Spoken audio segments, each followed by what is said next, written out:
السلام علیکم ورحمۃ اللہ وبرکاتہ۔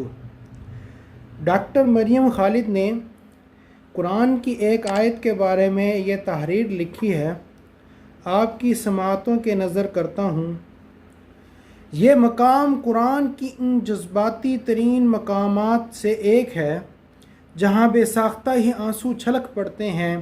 داستان کے ساتھ چلتے چلتے جب نقطۂ عروج آتا ہے تو بڑے بڑوں کی آواز بھیگ جاتی ہے، کہیں پہ برسات ہوتی ہے، سب کچھ شرابور ہو جاتا ہے۔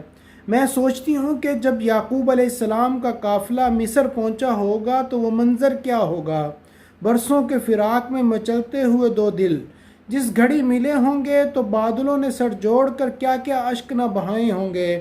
کوئی چشمہ ہوگا کہ ٹوٹ کر بہا ہوگا، فضا میں نمی کا عالم بھلا کیا رہا ہوگا۔ بلکہ اس سے اگلی آیت میں جہاں یوسف علیہ السلام نے اپنے والدین کو اٹھا کر تخت پر بٹھایا، ضبط کا ہر بندھن یہاں ٹوٹ جاتا ہے۔ مجھے اب بھی اکثر یاد آتا ہے اسکول میں سالانہ تقریب کے بعد شیلڈ اٹھائے حاضرین میں بیٹھی اپنی والدہ کے پاس دوڑ کر جانا، وفور مسرت میں ان کے سینے سے لگنے کی وہ لذت، منزل کے حصول کی وہ سرشاری کہ امی پھر سے پہلی پوزیشن آئی ہے۔ سال بھر محنت کرنے پر بس اسی لمحے کو پانے کی تمنا مجبور کرتی تھی۔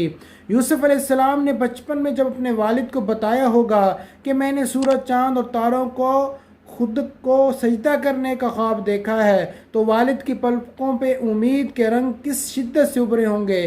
خواب تھا بھی تو نبوت کا، نوع انسانی کا عرفہ ترین منصب۔ ہم لوگ اپنے بچپن میں ماں باپ کے ساتھ مل کر خواب دیکھتے ہیں، ہمیں مسیحائی کا سفید کوٹ پہننا ہے، محاذوں پر وردی پہن کر پہرا دینا ہے، یا کالے کوٹ میں ملبوس قانون کا علم اٹھانا ہے۔ یہ خواب ہمارے اور والدین کے مشترکہ ہوتے ہیں۔ یہ بات سچ ہے، ہم اپنے خوابوں کی تعبیر اپنے والدین کے قدموں پر نثار کر دینے کے لیے جیتے ہیں۔ یوسف علیہ السلام کے دامن پر دھبے لگائے گئے، شہر میں ان کی بدکاری کے فسانے سنائے گئے، انہیں منڈیوں میں غلام بتایا گیا، انہیں بیچا گیا، مول لگایا گیا۔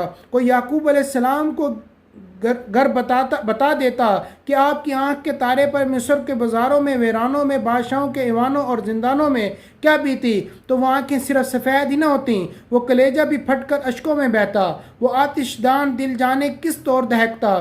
وہ جسے نبی بننا تھا وہ کہاں کہاں کنویں میں، غلامی میں اور جیلوں میں رہتا رہا تنہا۔ یوسف علیہ السلام نے باپ کو یاد تو کیا ہوگا مگر ملنے کی تمنا تب ہی کی جب تخت ہاتھ میں آیا۔ بالکل اسی اولاد کی طرح جو محنت اور مصائب تو تنہا رات کی تاریکی میں جھیلتی ہے مگر کامیابی کی نوید جھٹ سے جا کر والدین کے قدموں میں رکھتی ہے، جو برسوں والدین سے دور ہاسٹل کے خستہ حال کمروں اور بے ذائقہ کھانوں پر جیتے ہوئے راتوں کو آنکھوں کا دیا جلاتی ہے، جو دن اور رات کے فراق کے بغیر مسلسل ہسپتالوں میں خطرناک ترین زخموں، مریضوں اور وباؤں سے نبرد آزما رہتی ہے، اپنے عاشقوں اور تھکاوٹ سے چور اپنے اندر کے ٹیسوں کو خاموشی سے سہ لیتی ہے، فقط کہیں دور رہتے ایک دل کی شادمانی کی خاطر، دو آنکھوں کی اس ناز کی خاطر، خبر کے اس لمحے کی خاطر کہ میں نے کر لیا، ماں اب آپ کی بیٹی ڈاکٹر ہے۔ یوسف علیہ السلام نے جب اپنے والدین کو تخت پہ بٹھایا تو ایسے میں مجھے وہ لمحے یاد آتے ہیں جب بچے تقریب میں اپنی گریجویشن کی ٹوپیاں اتار کر ماں باپ کو پہنا دیتے ہیں، تب لگتا ہے جینے کا ایک فرض اتارا ہے۔ امی ابو یہ آپ کے نام ہے۔ ماحول میں ہر جگہ گویا یہی بات گونجتی ہے، کوئی نمی سی ہے کہ ہر جانب بس جاتی ہے۔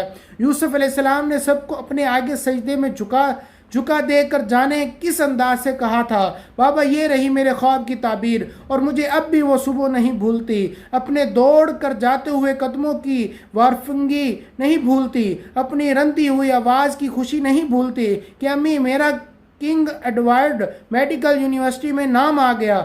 برسوں بعد میں آج بھی اس لمحے کو یاد کر کے پہروں رو سکتی ہوں۔ والدین کو اپنے خواب کی تعبیر دے دینا، ان کی آنکھوں کو کھوئی ہوئی روشنی دے دینا ہے، یہ اولاد کے بہت بڑے ارمانوں میں سے ہے۔ اللہ کبھی وہ دن نہ لائے جب کسی اولاد کے پاس اپنے خوابوں کی تعبیر کے جگنو تو ہوں مگر ماں باپ نہ ہوں۔ اللہ ان چہروں کو سدا تاباں رکھے جو بچوں کی تربیت اور مستقبل کے لیے جوانی کا رہنمائی وارد دیتے ہیں۔